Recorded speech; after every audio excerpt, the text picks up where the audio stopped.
நான் தான் உங்கள் 90 சொல்யூஷன். இப்போ போர் போட்டது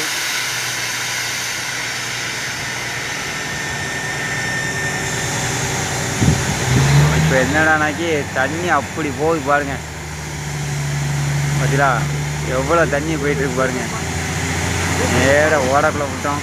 இப்போ பாருங்கள்